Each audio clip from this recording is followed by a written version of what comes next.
የሎሚ ጭማቂና የሰሊጥ ዳቦ ሲሸጡ ያደጉት የካሲም ፓሻው አንበሳ ኤርዶሃን ሬሲፕ ጠይብ ኤርዶሃን የቱርክን ዘመናዊ ገጽታ በመቅረጽ ረገድ ተወዳዳሪ የማይገኝላቸው መሪ ናቸው። በኢስታንቡል ካሲም ፓሻ በሚባል ድሃ ሰፈር ውስጥ ያደጉት ኤርዶሃን በወጣትነታቸው የሎሚ ጭማቂና የሰሊጥ ዳቦ በመሸጥ የህይወት ፈተናን ተላምደዋል። ይህ የልጅነት ትግላቸው በሰዎች ዘንድ ተደማጭነትን እንዲያተርፉና የድሆችን ድምፅ እንዲረዱ ረድቷቸዋል። በወጣትነት ዘመናቸው በከፊል ፕሮፌሽናል እግር ኳስ ተጫዋች የነበሩ ቢሆንም እውነተኛ ፍላጎታቸው ግን ወደ ፖለቲካው ዓለም አድልቶ ነበረ። ወደ ስልጣን የመጡበት መንገድ በጽናት የተሞላ ነው። በ1994 የኢስታንቡል ከንቲባ ሆነው ሲመረጡ የከተማዋን የቆሻሻ የውሃና የትራፊክ ችግር በብቃት በመፍታታቸው ታላቅ ዝናን አተረፉ። ሆኖም በ1997 ባነበቡት ሃይማኖታዊ ይዘት ያለው ግጥም ምክንያት ለእስር ተዳርገው ከስልጣናቸው ተነሱ። ይህ እስራት ግን ለእሳቸው ውድቀት ሳይሆን ለትልቅ ስኬት መነሻ ሆነ። ከእስር እንደወጡ የፍትህና ልማት ፓርቲን በመመስረት በ2002 ዓ.ም ፓርቲያቸው ምርጫን እንዲያሸንፍ በማድረግ የቱርክ ጠቅላይ ሚኒስተር ሆኑ።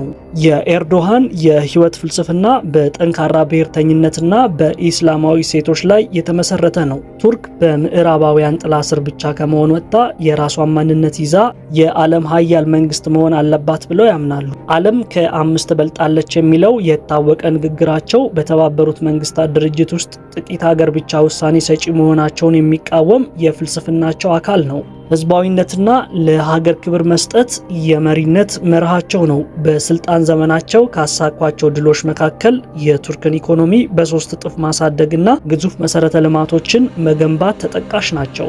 አዳዲስ የአውሮፕላን ማረፊያዎች፣ ድልድዮችና የባቡር መስመሮችን በመገንባት ሀገሪቷን አዘምነዋል። በወታደራዊ መስክ ቱርክ የራሷን ድሮኖችና የጦር መሳሪያዎችን እንድታመርት በማድረግ በዓለም መድረክ ተሰሚነቷን ከፍ አድርገዋል። በተለይም በ2016 ዓመተ ምህረት የተሞከረውን መፈንቅለ መንግስት በህዝብ ኃይል ማክሸፋቸው ትልቅ የፖለቲካ ድላቸው ተደርጎ ይወሰዳል። ዛሬ ኤርዶሃን ቱርክን ከኢኮኖሚ ቀውስ አውጥተው ወደ ቀደመው የኦቶማን ክብር የመለሱ መሪ ተብለው በደጋፊዎቻቸው ይወደሳሉ።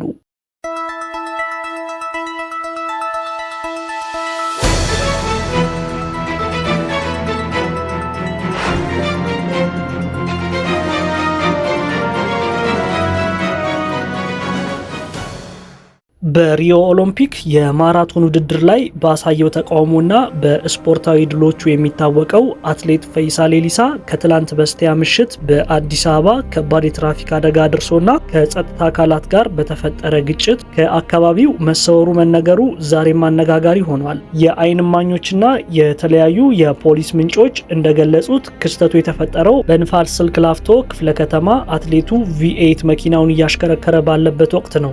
አትሌቱ ከሌላ መኪና ጋር በመጋጨቱ በሌላኛው መኪና ላይ ከፍተኛ የንብረት ጉዳት የደረሰ ሲሆን በመኪና ውስጥ በነበሩ 2 ወጣቶች ላይም የአካል ጉዳት ደርሷል። አደጋው እንደተከሰተ የአካባቢው ነዋሪዎችና የጸጥታ አካላት እርዳታ ለመስጠትና ጉዳዩን ለማጣራት በስፍራው ተገኝተው ነበረ። የጸጥታ አካላት የተጎዱት ወጣቶችን ወደ ሕክምና አትሌቱን ደግሞ ወደ ፖሊስ ጣቢያ እንዳመራ ጥያቄ ቢያቀርቡለትም አትሌቱ ግን ከጠበቁት በተቃራኒ ምላሽ መስጠቱ ተነግሯል። በስፍራው የነበሩ ምንጮች እንደገለጹት ፈይሳ በፍጥነት ወደ መኪናው በማምራት የጦር መሳሪያ በማውጣት ማን እንደሆንኩ አታውቁኝም በሚል ዛቻ በጸጥታ ኃይሎች ላይ ሲሰነዝር እንደነበረ ተገልጿል። በመጨረሻም ወደ መኪናው በመግባት ከአካባቢው በከፍተኛ ፍጥነት መሰወሩ ተነግሯል። ጉዳዩ ከትላንት ሰኞ ማለዳ ጀምሮ በማህበራዊ ሚዲያ ላይ በስፋት መነጋገሪያ ሆነዋል። የአዲስ አበባ ከተማ ፖሊስ አትሌቱን በቁጥጥር ስር ለማዋል እንቅስቃሴ ቢጀምርም እስካሁን እንዳልተቻለ ታውቋል። አንዳንድ የቅርብ ምንጮች አትሌቱ ድርጊቱን ከፈጸመ በኋላ ከአገር ወጥቶ ሊሆን ይችላል የሚል ግምታቸውን እየሰጡ ይገኛሉ። አትሌት ፈይሳ ሌሊሳ ከለውጡ በኋላ ወደ ሀገር ቤት ገብቶ በንግድ ስራ ላይ ተሰማርቶ የነበረ ሲሆን ከቅርብ ጊዜ ወዲህ ግን በተለያዩ መዝናኛ ቦታዎች በሚያሳያቸው ባህሪያትና በሕግ የበላይነት ጉዳዮች ላይ በሚሰነዝራቸው አስተያየቶች ትኩረት ሲስብ ቆይቷል። ፖሊስ ጉዳዩን እያጣራ መሆኑንና አትሌቱን ለመያዝ ክትትል እያደረገ መሆኑ ተመላክቷል። በአትሌቱ ላይ እየተሰሙ ያሉ ክስተቶች በኢትዮጵያ የወንጀለኛ መቅጫ ሕግ መሰረት እንደሚከተሉት የከባድ ሕጋዊ መዘዞች ሊያስከትል ይችላሉ። አንደኛ፣ አደጋ አድርሶ መዘወር ወይንም ሂት ኤንድ ራን። አደጋ ያደረሰ አሽከርካሪ ወዲያውኑ መኪናውን አቁሞ ለተጎጂው እርዳታ የመስጠትና ለፖሊስ ሪፖርት የማድረግ ግዴታ አለበት። ከአደጋው ስፍራ መሸሽ በሰው አካል ላይ ለደረሰው ጉዳት የሚጣለውን ቅጣት ሊያከብደው ይችላል። ሁለተኛው፣ የጦር መሳሪያና የዛቻ ወንጀል ነው። በስራ ላይ ባሉ የፖሊስ አባላት ላይ መሳሪያ መምዘዝ፣ በመንግስት ስራ ላይ እንቅፋት መፍጠርና የመንግስት ሰራተኛን ማስፈራራት በሚሉ አንቀጾች ያስቀጣል። የታጠቀው መሳሪያ ህጋዊ ቢሆን እንኳን ለዛቻ መጠቀም ፈቃዱን ሊያሰርዘው ይችላል። ሶስተኛ፣ የፍትህ ሂደትን ማደናቀፍ። ማን እንደሆንኩ አታውቁኝም የሚለው ንግግርና ከፖሊስ ማምለጥ ለተከሳሹ የሚሰጠውን የዋስትና መብት ሊያሳጣው ይችላል፣ ምክንያቱም ተከሳሹ ሊሰወር ይችላል የሚል ስጋት ስለሚፈጥር። አራተኛ፣ ዓለም አቀፍ ክትትል። አትሌቱ ሀገር ጥሎ የወጣው ለጊዜው ካልሆነና በቋሚነት ከሆነ በኢንተርፖል በኩል ዓለም አቀፍ የመያዣ ትዕዛዝ ሊወጣበትና በሌለበት የፍርድ ሂደት ሊቀጥል ይችላል። አትሌቱ ቀደም ሲል የነበረው ዝናና ለሀገር ያስገኘው ክብር በህግ ፊት ከጥያቄ ነፃ ሊያደርገው አይችልም። ህጉ በተለይ በታዋቂ ግለሰቦች የሚፈጸሙ መሰል ጥፋቶች ላይ አርአያ የሚሆን እርምጃ እንዲወሰድ ሊያዝ ይችላል።